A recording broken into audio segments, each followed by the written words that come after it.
రాష్ట్రంలో law and order గాడి తప్పింది. శాంతియుతంగా ఆందోళన చేస్తున్నటువంటి వైఎస్ఆర్సీపీ నేతల శిబిరం పైన దాడి చేసినటువంటి టీడీపీ కార్యకర్తలు ఎవరైతే ఉన్నారో వారందరిపైన కేసులు పెట్టాలి. పూర్తిగా కనుసన్నల్లోనే దాడి జరిగింది. ముందస్తుగా పోలీసులు సమాచారం ఇచ్చాం, అనుమతి తీసుకున్నాం. ఉదయం నుంచి కూడా నిరాహార దీక్షలు కంటిన్యూ అవుతూ ఉన్నాయి. నిరాహార దీక్షలు జరుగుతున్నటువంటి సమయంలోనే ఈ రకంగా దాడి చేసినటువంటి తీరుపైన ఇటు మల్లాది విష్ణు సైతం తీవ్ర ఆగ్రహం వ్యక్తం చేస్తున్నారు. మెగా డిఎస్సికి సంబంధించినటువంటి అంశంలో అక్రమాలు జరిగాయని తాము మొదటి నుంచి చెప్తున్నాం. తాము అడిగినటువంటి ప్రశ్నలకు ప్రభుత్వం సమాధానం చెప్పకుండా ఈ రకంగా దాడులకు పాల్పడటం ఏంటంటూ కూడా ఆయన ప్రశ్నిస్తున్నారు. ప్రస్తుతం భారీగా పోలీస్ బలగాలు కూడా ఇక్కడికి మోహరించాయి. ఒకవైపు మల్లాది విష్ణు, రెండో వైపు బోండమ్మ ఇద్దరు కూడా ఒకే ప్రాంతంలోకి రావడం, పూర్తిగా పోలీసులు ఇక్కడికి చేరుకొని నచ్చజెప్పే ప్రయత్నం చేస్తున్నారు. అటువైపు కార్యకర్తలు, ఇటువైపు కార్యకర్తలు మొత్తం కూడా మోహరించారు. వైఎస్ఆర్సీపీకి సంబంధించి రిలే నిరాహార దీక్ష శిబిరం ఏదైతే ఉందో ఆ శిబిరాన్ని తొలగించారు. మనం చూస్తే శిబిరాన్ని తొలగించారు. పూర్తిగా టెంట్ల మొత్తాన్ని కూడా పీకేశారు. వీటిని మొత్తాన్ని ఇక్కడి నుంచి తొలగించి మొత్తం ఏవైతే నారా లోకేష్కి సంబంధించినటువంటి ఫ్లెక్సీ దాదాపు 17,000 మంది యువతకి ఉద్యోగాలు ఇచ్చాము, దాదాపు 2019, 2024 మధ్యన యువతని గత ప్రభుత్వం మోసం చేసింది, ఆ ప్రభుత్వం చేయలేనటువంటి ఉద్యోగాల భర్తీని తాము చేశాము. కాబట్టి ఎవరైనా డిఎస్సికి సంబంధించి అక్రమాలు జరిగాయనే పేరుతోటి నారా లోకేష్ పైన దూషించిన లేదా అసభ్యంగా మాట్లాడిన ఎట్టి పరిస్థితులను ఉపేక్షించమంటూ కూడా ఇటు వైఎస్ఆర్సీపీకి సంబంధించిన నేతలకు హెచ్చరికలు టీడీపీ నేతలు చేస్తున్నారు. సో ఇప్పుడు అందులో భాగంగానే పెద్ద ఎత్తున తెలుగుదేశం పార్టీకి సంబంధించిన నేతలు ఎవరైతే ఇక్కడికి వచ్చారో వారందరినీ కూడా అక్కడి నుంచి తరలించే ప్రయత్నం చేస్తారు. భారీగా ఇటు తెలుగుదేశం, వైసీపీ శ్రేణులు మోహరించడంతో తీవ్ర ఉద్రిక్తతలు ఈ ప్రాంతంలో చోటు చేసుకున్నాయి. పోలీసులు కూడా రెండు పార్టీల కార్యకర్తలకు నచ్చజెప్పే ప్రయత్నం చేశారు. మొదట రిలే నిరాహార దీక్షల శిబిరం వద్ద తెలుగుదేశం పార్టీ నేతలు వచ్చినటువంటి సమయంలో మల్లాది విష్ణు ఇక్కడ లేరు. దాడి జరిగినటువంటి ఘటన తెలిసిన వెంటనే ఇక్కడికి చేరుకోవడంతో పూర్తిగా ఉద్రిక్త వాతావరణం చోటు చేసుకుంది. పోలీసులు కూడా వారికి నచ్చజెప్పే ప్రయత్నం చేస్తున్నారు, ఇక్కడి నుంచి తరలించే ప్రయత్నం చేస్తున్నారు.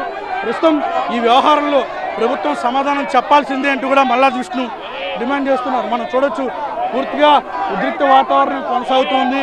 పూర్తిగా తెలుగుదేశం పార్టీ నేతలు, వైఎస్ఆర్ కాంగ్రెస్ పార్టీ నేతలు ఆందోళన చేస్తున్నారు. రిలే నిరాహార దీక్షల శిబిరాన్ని తొలగించి నారా లోకేష్ ఫ్లెక్సీ ఏర్పాటు చేశారు. టీడీపీ జెండాలు నిరాహార దీక్ష జరుగుతున్నటువంటి ప్రాంతంలో పూర్తిగా టీడీపీ జెండాలను ఏర్పాటు చేశారు. రిలే నిరాహార దీక్షలు జరుగుతున్న ప్రాంతం మొత్తాన్ని కూడా తెలుగుదేశం పార్టీ నేతలు తమ ఆధీనంలోకి తీసుకొని ఆందోళన చేస్తున్నారు. ప్రభుత్వానికి అనుకూలంగా పెద్ద ఎత్తున నినాదాలు టీడీపీ శ్రేణులు చేస్తూ ఉన్నాయి.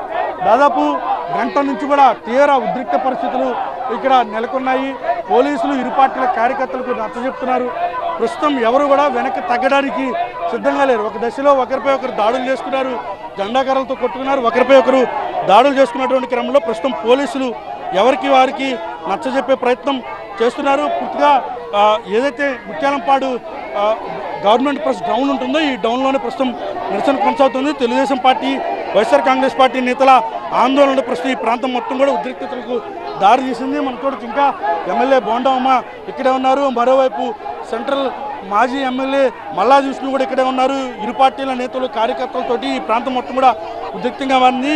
పోలీసు బలగాలను అదనంగా ఇక్కడికి రప్పిస్తూ ఉన్నారు. ప్రస్తుతం పోలీసులు నచ్చజెప్తున్నప్పటికీ కూడా వారు వినడం లేదు, వెనక్కి తగ్గడం లేదు. పూర్తిగా ఉద్రిక్త వాతావరణమే ఇక్కడ కనిపిస్తూ ఉంది. ఒకవైపు పార్టీ నేతలు, కార్యకర్తల ఆందోళన, ఒకవైపు పోలీసులు నచ్చజెప్తున్నా కూడా వినని రెండు పార్టీల కార్యకర్తలు మరోవైపు ఉన్నటువంటి నేపథ్యంలో వీరిని ఇక్కడి నుంచి బలవంతంగా తరలించడం కోసం ప్రస్తుతం పోలీసులు రోప్ పార్టీలు ఇక్కడికి రప్పిస్తున్నారు, ఇక్కడి నుంచి తరలించే ప్రయత్నం చేస్తున్నారు.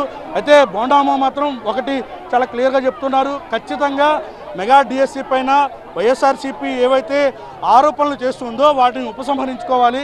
మెగా డిఎస్సికి సంబంధించినటువంటి అంశంలో ఖచ్చితంగా అత్యంత ప్రతిష్టాత్మకంగా ప్రభుత్వం నిర్వహించింది, భర్తీ చేసింది. అయినప్పటికీ కూడా వైఎస్ఆర్సీపీ ఈ స్థాయిలో ఈ రకంగా నిరసనలు చేస్తే ఖచ్చితంగా అడ్డుకొని తీరుతాం. శాంతియుతంగా నిరసనలు తెలపాల్సింది పోయి రెచ్చగొట్టేలాగా ఎలా వ్యవహరిస్తారు అనేది టీడీపీ నేతలు ప్రశ్నిస్తున్నారు. మనం చూస్తే దాదాపు అరగంటకు పైగా తెలుగుదేశం పార్టీ, వైఎస్ఆర్ కాంగ్రెస్ పార్టీ నేతల ఆందోళనలతోటి ఈ యొక్క ముత్యాలంపాడు ప్రాంతం మొత్తం కూడా ఉద్రిక్తంగా మారింది.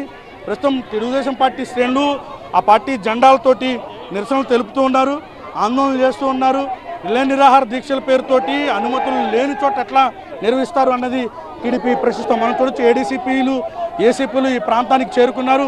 వారందరికీ నచ్చజెప్పి వెనక్కి వెళ్ళాలని చెప్తున్నారు. కానీ టీడీపీ శ్రేణులు వెనక్కి తగ్గడం లేదు, ఇటు వైసీపీ శ్రేణులు కూడా వెనక్కి తగ్గడం లేదు. ఖచ్చితంగా ఎవరైతే నారా లోకేష్కి సంబంధించి దూషిస్తున్నారో ఆరోపణలు చేస్తున్నారో వాళ్ళు ఆధారాలు బయటపెట్టాలి. ఆరోపణలు చేస్తే చూస్తూ ఊరుకోమంటూ కూడా బాండో అమ్మ ఘాటు హెచ్చరికలు కూడా జారీ చేశారు. ప్రస్తుతం తెలుగుదేశం పార్టీ శ్రేణుల్ని ఇక్కడి నుంచి తరలించేందుకు పోలీసులు రోప్ పార్టీలను పిలిపించి ఇక్కడి నుంచి తరలించే ప్రయత్నం చేస్తున్నారు. ఉద్రిక్తత ఆందోళన కొనసాగుతూ ఉంది.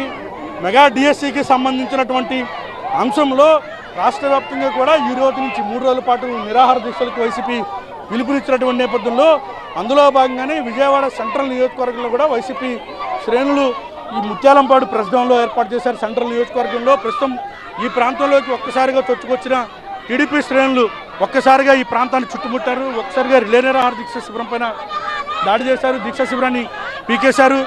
అదే సమయంలో అంటే మల్లాది విష్ణు రావడానికి కొద్ది నిమిషాల ముందే మొత్తం ఘటన జరిగింది. అయితే బొండవమ్మతో పాటుగా ఇక్కడికి వచ్చినటువంటి టీడీపీ కార్యకర్తలు మొత్తం కూడా ఈ నిరాహార దీక్ష శిబిరాలను పీకేసి ఇక్కడి నుంచి మొత్తం కార్యకర్తలను వెళ్ళిపోవాలి, ఖచ్చితంగా అనుమతి లేని ప్రాంతాల్లో కూడా మీరు నిరసనలు ఎలా చేస్తారంటూ కూడా ప్రశ్నిస్తున్నారు. ప్రస్తుతం ఏడీసీపీలు ఏసీపీలు మొత్తం చేరుకున్నారు, టీడీపీ శ్రేణులు కూడా ఇక్కడికి చేరుకున్నారు. ఇక్కడి నుంచి వీరందరినీ కూడా తరలించడం కోసం ఏర్పాట్లు చేస్తూ ఉన్నారు. సో పూర్తిగా ఆందోళన అయితే కొనసాగుతున్నటువంటి పరిస్థితి మనకి కనిపిస్తోంది.